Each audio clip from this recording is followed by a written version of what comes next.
여러분 평안하십니까? 오늘도 말씀과 함께를 통해 주님께서 주시는 은혜 가운데 거하시길 바랍니다. 오늘부터 레위기 말씀을 함께 살펴보도록 하겠습니다. 오늘은 레위기의 서론이라고 할까요? 1장부터 구체적으로 살펴보기 전에 우리가 먼저 좀 생각해 보아야 할 것들을 잠시 나누려고 합니다. 레위기는 읽기가 어려운 성경 가운데 하나죠. 성경을 읽겠다고 결심하고 시작하면 창세기와 출애굽기는 비교적 잘 넘어가는데 레위기에서 막히고 중단되는 경우가 많죠. 아마 끄덕끄덕 공감하시는 분들 많이 계실 겁니다. 저도 그랬거든요. 레위기에서 진도가 나가지 못한 경험이 많이 있습니다. 특별한 감동과 흥미를 주는 내용이 아니라 인내력이 없이는 읽기가 어려운 이 제사에 관한 규례들이기 때문이죠. 하지만 레위기를 잘 들여다보면 우리가 알아야 될 기본적이고 중요한 내용이 들어 있습니다. 특히 레위기는 신약에 나타나는 중요한 메시지와 밀접하게 연관이 되어 있습니다. 첫째, 레위기는 예수님의 희생의 죽음을 이해할 수 있게 해주기에 중요합니다. 레위기의 희생제사 제도, 즉 이스라엘 백성의 죄가 피를 통해 대속된다는 원리는 예수님께서 속죄 제물로서 단번에 영원한 대속을 이루신 복음에 대해 이해할 수 있게 해줍니다. 예수님이 우리의 죄를 사하기 위한 대속 제물이 되셔서 인류의 죄를 속죄해 주셨다는 이 신약의 메시지는 구약의 레위기에 나오는 제사 제도에 대한 개념이 기본이 되는 것입니다.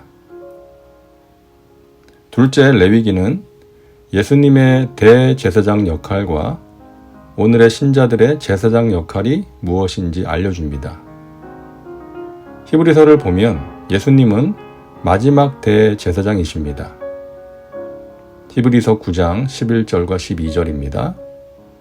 그리스도께서는 장래 좋은 일의 대제사장으로 오사 손으로 짓지 아니한 것, 곧 이 창조에 속하지 아니한 더 크고 온전한 장막으로 말미암아 염소와 송아지의 피로 하지 아니하고 오직 자기의 피로 영원한 속죄를 이루사 단번에 성소에 들어가셨느니라. 또한 예수를 믿는 모든 사람들은 제사장입니다. 베드로전서 2장 9절이죠. 그러나 너희는 택하신 족속이요 왕같은 제사장들이요 거룩한 나라요 그의 소유가 된 백성이니 이는 너희를 어두운 데서 불러내어 그의 기이한 빛에 들어가게 하신 이의 아름다운 덕을 선포하게 하려 하심이라. 레위기는 예수님께서 대제사장으로서 이루신 구원을 선물 받은 모든 성도들이 제사장으로서 감당해야 할 거룩한 삶의 원리가 무엇인지를 가르쳐 줍니다. 셋째, 레위기는 구원받은 신앙인들이 거룩한 삶으로 나아가는 길을 제시합니다. 신약 성경에는 하나님처럼 거룩하라는 말씀이 여러 번 반복됩니다. 예수님도 말씀하셨죠.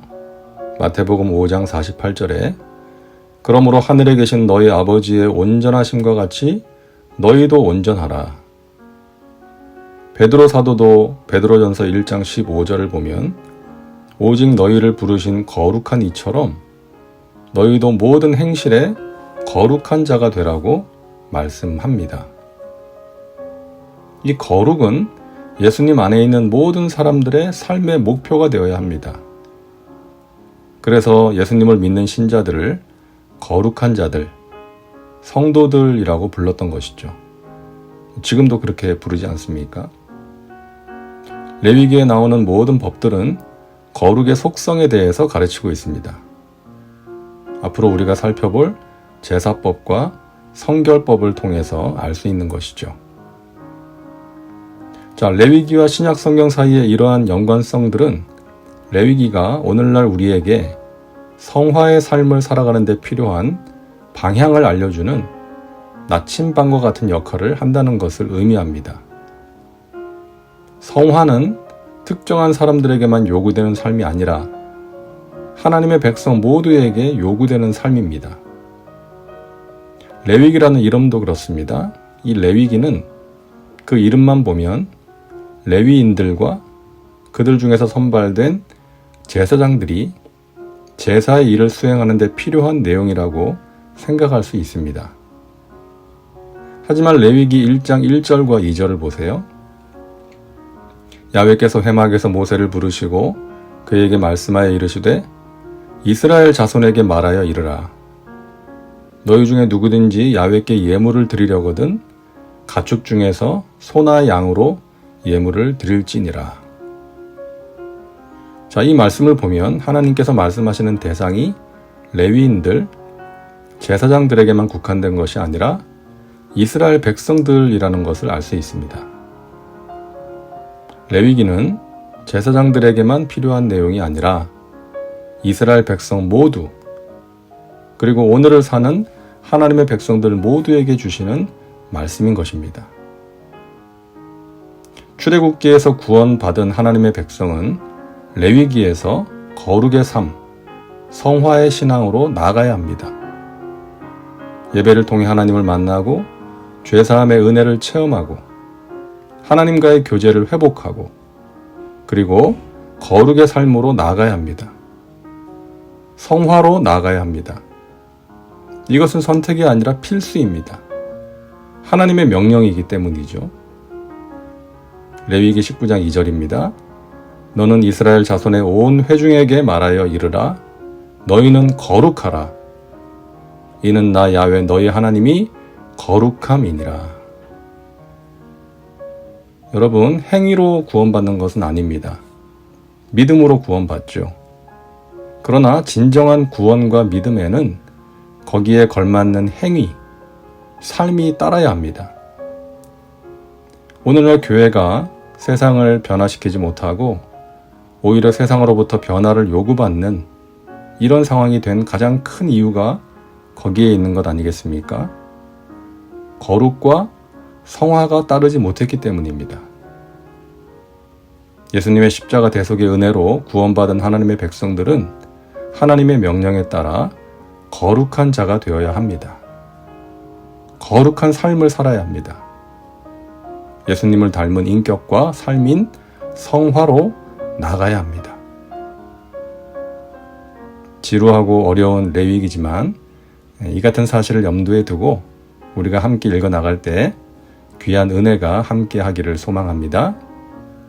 자, 내일부터 함께 힘을 내서 달려보겠습니다. 이제 기도합니다. 사랑과 은혜가 풍성하신 하나님, 오늘도 말씀과 함께 살게 하시니 감사합니다. 예수님의 십자가 대속의 은혜로 우리의 죄를 사해 주시고 하나님의 자녀 삼아 주신 것 감사합니다. 또한 사망 권세 이기시고 부활하셔서 부활의 첫 열매가 되시고 우리로 하여금 부활의 소망을 가지고 살게 하시니 감사합니다. 구원받은 하나님의 백성으로서 거룩한 삶으로 나가기를 원합니다. 예수님을 닮은 거룩한 인격과 행실을 가지고 살아가기를 원합니다. 성령님 도와주옵소서. 레위기 말씀을 통해 그와 같은 은혜가 우리의 개인과 가정과 교회에 임하게 하여 주시옵소서. 예수님의 이름으로 기도하옵나이다. 아멘. 오늘도 말씀과 함께 은혜 가운데 거하시기 바랍니다. 여러분 사랑하고 축복합니다.